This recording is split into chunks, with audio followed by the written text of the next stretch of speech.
The Tao of Self-Confidence, episode 405.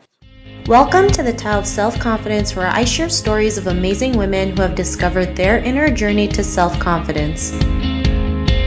Visit our website at thetaoofselfconfidence.com. Your inner journey to self-confidence awaits. Well, hello, friend. Welcome to the Tao of Self-Confidence, where I share stories of amazing women who have discovered their inner journey to self-confidence. I'm your host today, Sheena Yap Chan, and today I have a phenomenal lady on the show today. She is a historic Filipinotown-based writer. She's also the host of the Filipino American Life podcast, and she's also an independent curator, and I'm just really excited to have her on today to share her story. And without further ado, I'm going to introduce you to Elaine Dolalas. Elaine, how are you today? Maybe you can fill in a little bit more about yourself to our listeners. Hi, yes, thank you for having me. I'm a part of a podcast called This Filipino American Life. There are two other co-hosts, Ryan Carpio and Joe Bernardo, and then my husband Mike is our producer, and so he's pretty much also on the show. And the four of us round that out, and we do our show twice a month. And I do other things in Los Angeles, and I have lots of hats. That's what I can say. Awesome. Well, thanks for sharing that. And Elaine, what's your cultural background? I'm Filipino American. Awesome. Well, thanks for sharing that. And what would be your favorite self-confidence quote? So this is a quote that I actually used for my personal statement for graduate school, and I totally thought I wouldn't get in based on it, but I did. So I love that it stuck with me, and it's find out who you are and do it on purpose, and that's from Dolly Parton. Awesome. And that's a great quote. And I'm always a big fan of Dolly Parton. So thanks for sharing that. And in your own words, how would you define self-confidence? This was like a hard question because I feel like self-confidence is always going to be changing. And when you contacted me, I was really struggling with it because I didn't know if I actually had self-confidence, to be honest. I've been going up and down with my own journey with it. And I think that's the thing about it. Like, self-confidence is always going to be like a journey that you learn from. Awesome. Well, thanks for sharing that. And, we all have confidence, right? I mean, just going out there and doing your own thing, that's confidence on its own, I think, just because, not a lot of people get to do what they want or what they love. And especially growing up Asian, right? It's like you're just told to go to school, get a job, get married, and that's it. You work till you're retired. So, to me, I think you do have that confidence because you're out there doing what you love versus following a path that you're told to do. Yeah. Totally. And it was definitely a long journey to get there. I think for a while, I was just towing the line, and I was very unhappy, and I was just in a down, I wasn't happy with where I was at with my life, and it was manifesting itself physically and just emotionally. And I had a come to Jesus moment where I was just what am I doing? I need to get back to where I am most happy. It's always doing something creative, and in the moments where I'm not doing anything creative, that's where I find myself being at a loss and just being so sullen. Awesome. Well, thanks for sharing that. And Elaine, what was your life like before your discovery of self-confidence?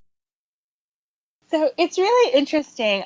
When I was a kid, I think I had tons of self-confidence. I just didn't no cares in the world. There's a bunch of times where my parents tell me these stories where I was a free spirit. There was a story they tell me where we were having a barbecue in Redondo Beach Pier, and it's you're seated beach pier, beach town type thing. And I just walked off. I was 3 years old, and I walk off away from my parents and my cousins and my aunts and uncles. And my whole family freaks out. They have no idea where I am. And I apparently saw something shiny or something, and I walked away from everyone, walked away from the party, from the barbecue, and my parents found me in the middle of the boardwalk, and I was completely fine, totally chill, oh, this is interesting, and with no worries. And my parents were I'm sure they yelled at me, I'm sure I got scolded, but I didn't know to be scared. And that's an element where I want to always try and find that little girl, that toddler who wasn't scared of the world, because for so long,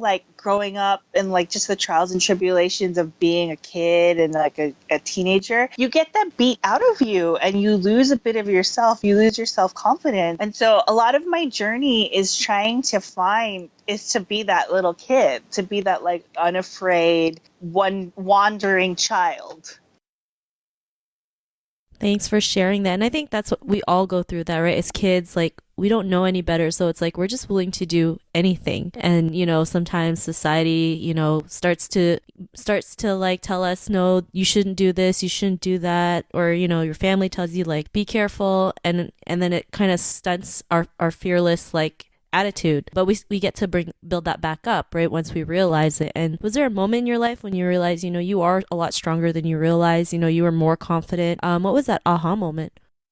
For me, I would say it was like 3 or 4 years ago. I was just in a really negative space. Like I battled negative thoughts all the time. And I'm into astrology. So Saturn's return is when you turn 28 years old. And it's supposed to be a time in your life where you'll be like super challenged. And it lasts until you're in your 30s. Like it's a 2-year process. And I had a few girlfriends who told me like, their Saturn's return was really rough. And it was like, and then I will get through it. And then I was like, what are you talking about? That's mumbo jumbo. And then I turned 28 and I'm like, oh my God, life is awful. It's hard. What am I doing with myself? I'm lost. And so my aha moment was like my continuous check-ins with this community of women, this community of Filipino American women that I look to as mentors and just as friends, as homies, to be like, can you check me? Can you tell me what, like, if I'm going off the rails, or if I'm just like, if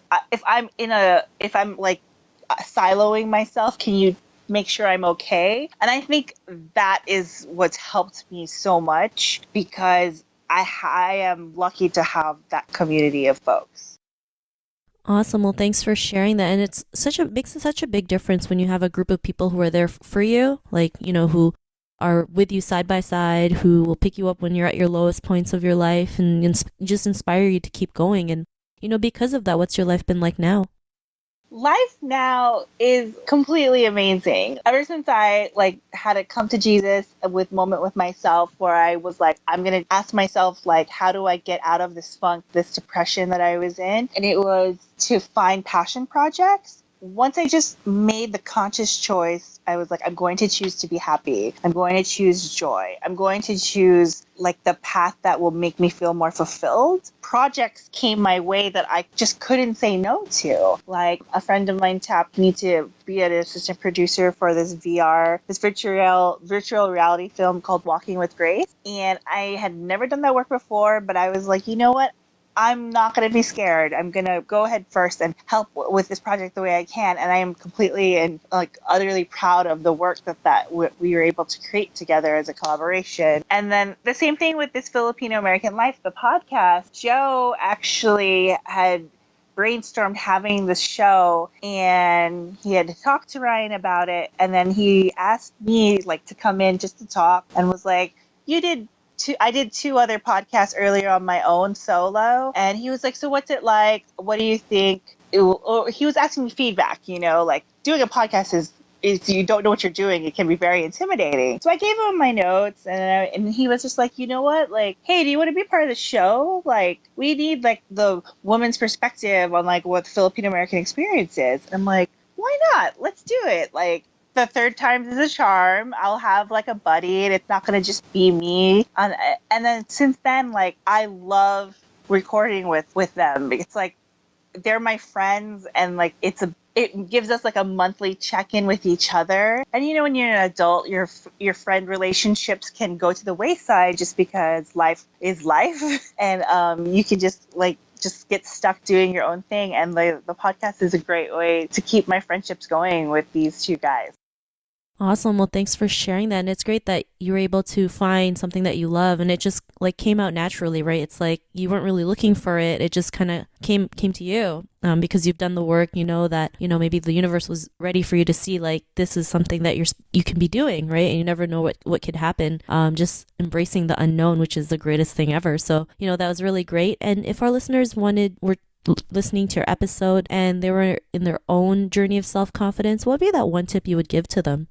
My one tip is to learn to live your truth. So when you figure out what your truth is, it guides you in a way that you don't have to question any of your choices. And I know like many of us can be like indecisive of what we want to do. Like it's struggle to try and even choose dinner or lunch. But if you just know what you want in life, what will make you happy, then I think it's very helpful.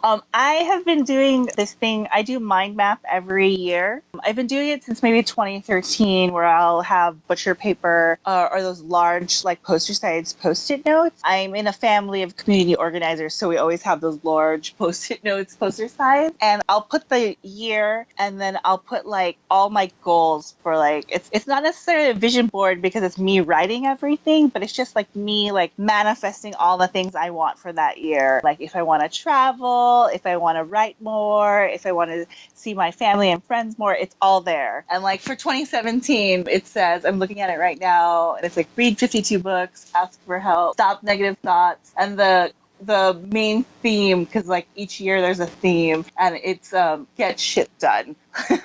And it's like I need the reminders, and it's always in a place where we can see it, me and my husband, so that we know like these are our goals and what our goals are and how we are doing and whatnot. Awesome. Well, thanks for sharing that, and great tip that you mentioned. And Elaine, if our listeners wanted to get to know a little bit more about you and what you do, or check out your podcast, is there any links or social media profiles we can connect with? Yes. So we're at thisfilipinoamericanlife.com. On Facebook, you can check us out at This Filipino American Life, and on Twitter, we're at TFAL podcast. I pretty much run the social media, so when you see it, most of those posts are from me. The guys somewhat step in occasionally, but it really falls under me, so that you get a idea of who I am through those posts. Awesome. Well, thanks for sharing that. And to our listeners, if you want to connect with Elaine, you can also head on over to thetowofselfconfidence.com and search for Elaine's name. Her show notes will pop up along with everything else that we talked about. And I just really want to thank Elaine for taking the time today to share her story and tips on self-confidence. So thank you so much, Elaine. Thank you. Thank you so much. This was totally fun. Not a problem. It was great having you on the show. And to our listeners, be on the lookout for another new episode of another amazing woman's journey to self-confidence. And we'll talk to you soon. Bye for now. Bye. Thank you for tuning in to another amazing episode of the Tao of Self-Confidence. Want to learn how you can use podcasting to market your business? Download your free report by visiting our website at thetowofselfconfidence.com. Your inner journey to self-confidence awaits.